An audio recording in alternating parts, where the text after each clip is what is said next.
Halo semua, pada video pertama ini, channel 4 Mata akan membahas alur cerita sebuah film yang berjudul Central Intelligence.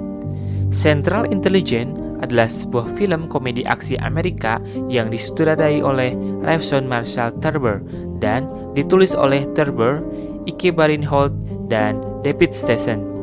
Film tersebut dibintangi oleh Dwayne Johnson sebagai Robbie Werdick atau Bob Stone dan Kevin Hart sebagai Calvin Joyner.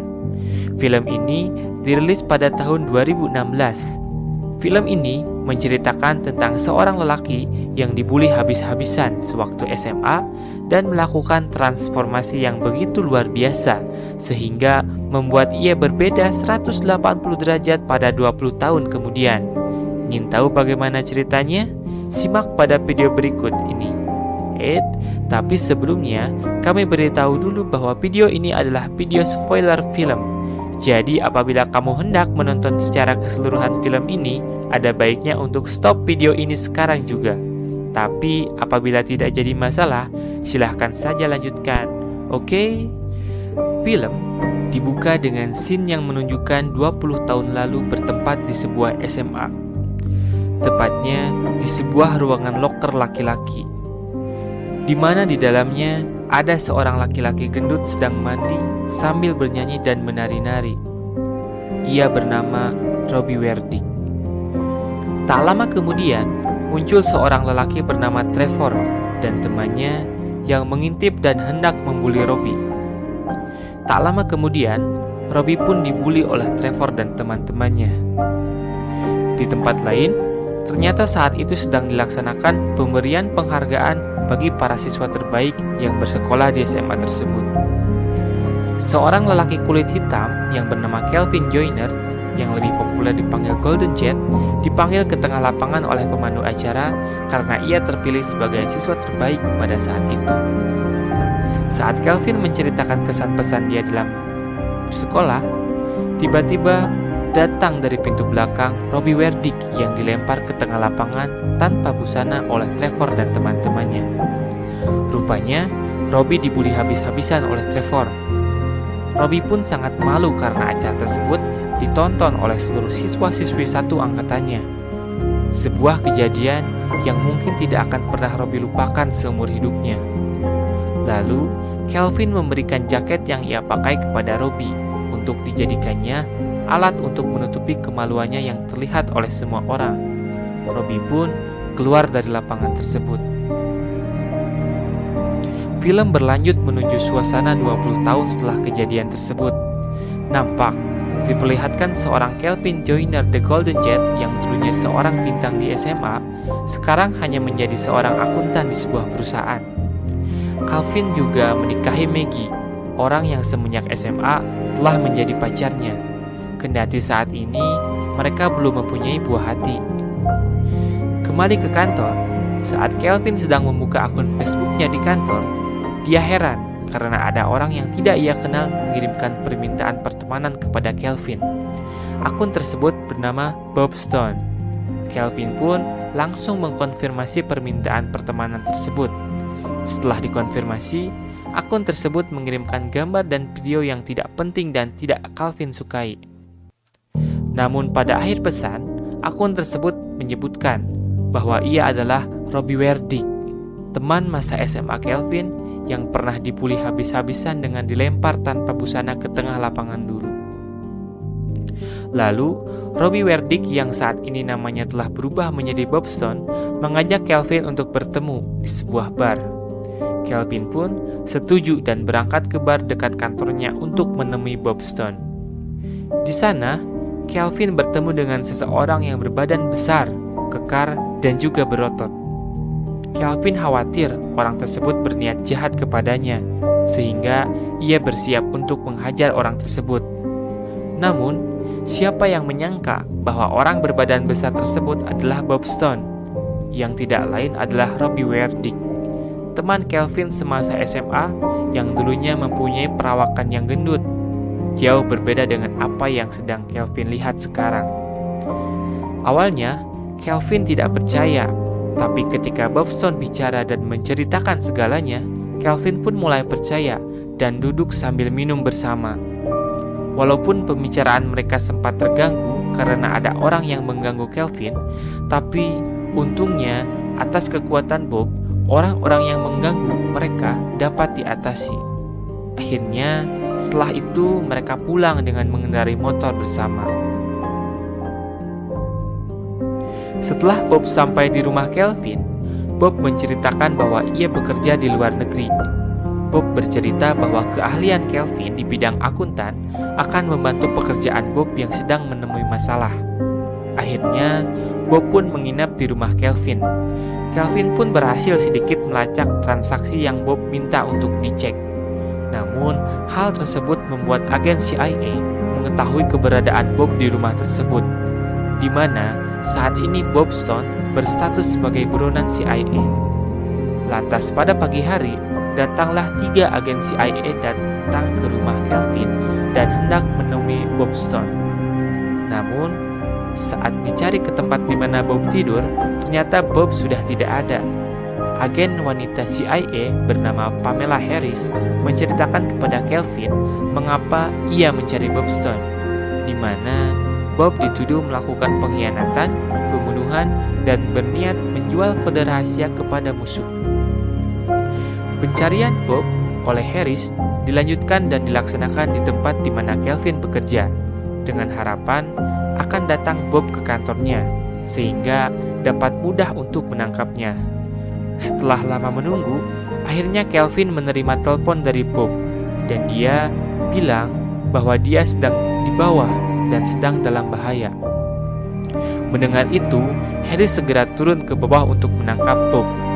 Kelvin sempat ikut keluar ruangan dan menenangkan karyawan lain dan masuk lagi ke ruangannya. Namun, betapa kagetnya Kelvin saat ia melihat Bob yang bersembunyi di belakang pintu ruangannya.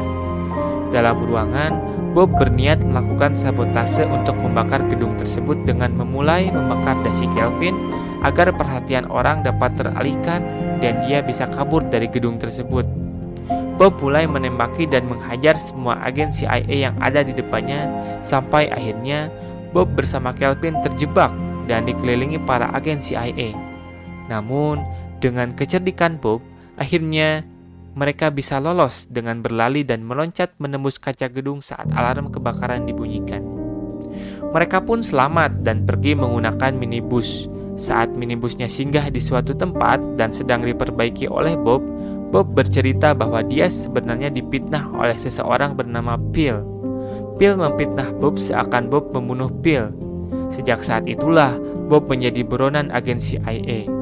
Namun saat Bob sedang bertarung dengan seseorang yang akan menangkapnya, Kelvin malah kabur untuk segera menemui istrinya menggunakan motor. Saat itu, ia dan istrinya mempunyai janji untuk bertemu dengan dokter spesialis untuk mempercepat kehamilan untuk membahas bagaimana caranya supaya istrinya bisa melahirkan seorang anak. Namun, siapa sangka saat Kelvin masuk ke dalam ruangan, ternyata Kelvin malah bertemu dengan Bob yang menyamar sebagai seorang dokter. Istri Kelvin yang begitu ingin berkonsultasi dengan dokter tidak percaya bahwa dokter tersebut menyamar. Padahal sebetulnya Bob menyekap dokter yang asli di dalam sebuah lemari. Scene berlanjut di mana Bob dan Kelvin datang ke sebuah gedung yang di mana di dalamnya terdapat Trevor yang akan membantunya menemukan sebuah kode rahasia untuk kepentingan pekerjaan mereka. Namun, pada saat itu, Bob sama sekali tidak bisa mengucap banyak kalimat kepada Trevor. Kendati Trevor mengolok-olok Bob beserta masa lalunya di depan mata dan kepalanya sendiri. Bob merasa sangat rendah diri sehingga sangat speechless. Saat Bob dan Kelvin keluar dari gedung tersebut, tiba-tiba mereka dikelilingi oleh agen CIA yang hendak menangkap mereka. Saat itu, mereka tak bisa berbuat apa-apa dan Bob pun ditangkap, termasuk Kelvin yang ikut menjaga diamankan oleh agen CIA. Setelah ditangkap, Bob diinterogasi oleh Harris dan diberikan pertanyaan terkait di manakah kode rahasia tersebut. Bob tidak menjawab karena sebenarnya dia pun memang belum tahu kode yang sebenarnya. Ia pun malah diberikan hukuman oleh Harris. Mendengar temannya kesakitan, Kelvin berniat membantunya dengan memulai menghajar dan mengancam 2 agen CIA yang ada di kantor monitor dan berhasil mendapatkan kunci untuk dapat masuk ke ruangan Bob. Dan dia pun berhasil. Kini, giliran Harris yang tangannya diborgol oleh Kevin. Mereka pun mulai mencari jalan keluar dengan menghabisi para agen CIA yang mencoba menghadang mereka. Setelah berhasil bebas, Kelvin dan Bob pun kabur memakai mobil anti-peluru milik CIA untuk pergi ke Boston untuk bertemu seseorang yang sebenarnya adalah dalang yang memiliki kode rahasia tersebut yang mereka sebut The Black Pager. Karena jarak mereka ke Boston sangatlah jauh, mereka pun mencuri sebuah pesawat kecil di sebuah bandara pribadi dengan mengelabui penjaga bandara tersebut dengan berbincang ngawur bersama Kelvin. Akhirnya, setelah berhasil dikelabui, mereka pun berhasil mendapatkan pesawat dan mulai terbang ke Boston. Setibanya di Boston, mereka mulai menemukan tempat di mana mereka akan bertemu dengan The Black Pager. Kelvin meminta dirinya ikut untuk membantu Bob karena takut ditinggal sendiri, sementara Bob pergi ke parkiran bawah tanah. Namun, pada akhirnya, Bob memutuskan untuk pergi sendiri. Di sana, ia bertemu dengan orang yang memang berniat membeli kode rahasia tersebut dari Bob. Namun, di atas, Kelvin melihat bahwa ada Harris yang berjalan menuju parkiran, sehingga Kelvin berpikir bahwa Harris adalah The Black Pager sebenarnya. Namun, saat Kelvin hendak memberitahu Bob bahwa ada Harris datang, seketika Bob menembak sebelah leher Kelvin sehingga ia terjatuh. Bob melakukan itu agar rencananya berjalan sesuai rencana. Namun, seketika datang Phil yang dulu diceritakan oleh Bob bahwa ia meninggal. Ternyata, sebenarnya ia masih hidup. Ia mengaku sebagai The Black Pager kepada orang yang akan membeli kode tersebut. Sama halnya dengan Bob yang sama-sama mengaku dirinya Black Pager.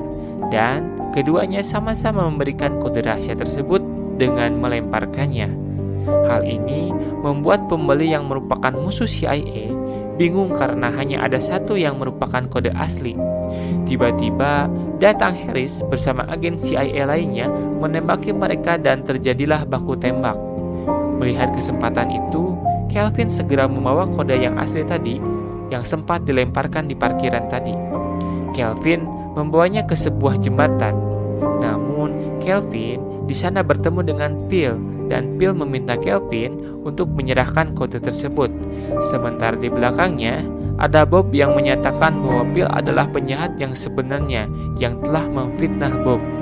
Pertarungan pun terjadi, namun di sini Bob kalah dan tersungkur. Sementara kini tinggal Kelvin dan Harris yang saling berhadapan. Namun tiba-tiba saat Phil akan menghabisi Kelvin, tiba-tiba datang Bob yang merobek leher Phil dan melemparkannya ke sungai. Mereka pun selamat pada peristiwa tersebut dan ditemukan fakta bahwa Phil adalah penjahat sebenarnya. Pada acara reuni 20 tahun SMA, Bob dan Kelvin datang menggunakan helikopter khusus yang mendarat di lapangan SMA tersebut dan segera disambut oleh Harris yang meminta maaf karena pernah salah menduga bahwa Bobson adalah penjahat yang sebenarnya dan juga berterima kasih karena turut serta membekukan Phil yang merupakan penjahat yang sebenar-benarnya. Bob, Kelvin, beserta istrinya masuk ke acara tersebut dan pada acara tersebut Bob terpilih sebagai Raja Angkatan tahun 1996 yang dimana ia terpilih karena Kelvin yang mengotak-atik dan meretasnya.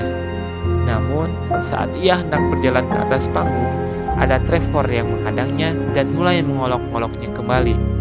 Tanpa basa-basi, Bob pun menghajar Trevor dengan sekali pukulan yang membuat Trevor terjatuh dan tak sadarkan diri, seraya berkata, "I don't like bullies."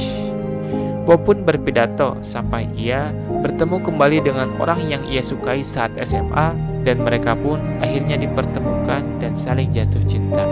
Film pun berakhir.